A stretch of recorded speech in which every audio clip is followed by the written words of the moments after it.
notre jeune frère et ami Seth Kikouni, ancien candidat à l'élection présidentielle, a été emmené par les services. Il est détenu arbitrairement dans un de ces nombreux cachots clandestins que le pouvoir avait promis de démanteler. À ce jour, personne ne sait si Seth Kikouni est en vie. Et s'il est en vie, quel est son état de santé? Quelle est la situation générale?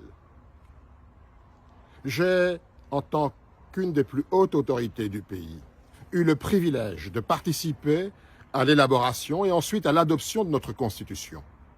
Aujourd'hui, mon devoir est de dénoncer la violation flagrante des droits constitutionnels d'un citoyen. Et c'est précisément parce que nous avons voulu garantir à tous les Congolais, à toutes les Congolaises, le respect de leurs droits et libertés fondamentaux que nous les avons inscrits dans la Constitution, dans notre loi fondamentale. Et je reprendrai simplement quelques articles. L'article 16 affirme que la personne humaine est sacrée. L'État a l'obligation de la respecter et de la protéger. Toute personne a droit à la vie, à l'intégrité physique et au développement de sa personnalité dans le respect de la loi, de l'ordre public, du droit d'autrui et des bonnes mœurs. L'article 17 précise que la liberté individuelle est garantie. C'est la règle. La détention, l'exception. Nul ne peut être poursuivi, arrêté, détenu ou condamné qu'en vertu de la loi et des formes qu'elle prescrit. Enfin, l'article 18 précise, et c'est important de le savoir, que toute personne arrêtée a le droit d'être informée immédiatement des motifs de son arrestation. Elle a le droit d'être informée immédiatement de ses droits. Lors d'une arrestation provisoire, la personne a le droit d'être immédiatement en contact avec sa famille ou avec ses avocats.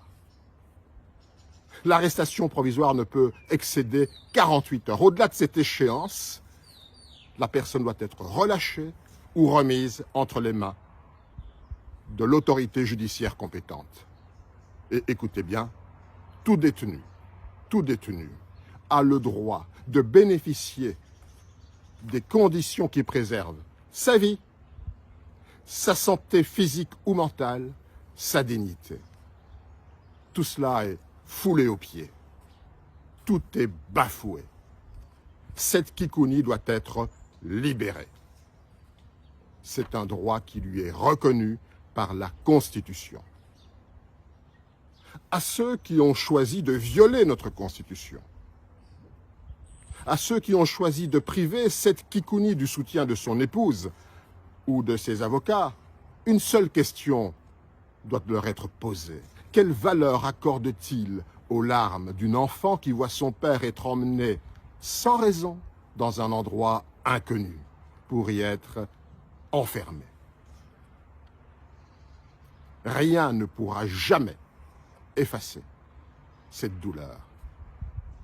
Et au président de la République, au chef de l'État, dont la mission est de veiller au respect de la Constitution, une maxime doit être opposée à sa conscience. Celui qui sème l'injustice récolte le malheur. À toi, Seth, là où tu es, sois assuré que nous sommes en pensée et de cœur avec toi. Quels que soient les murs du cachot dans lequel tu es injustement enfermé, ils n'arriveront pas à endiguer l'esprit de liberté qui t'a toujours guidé. Aujourd'hui, cet esprit rayonne. Des millions de Congolaises et de Congolais cultivent cet esprit de résistance et d'espérance. Seth, que Dieu te garde.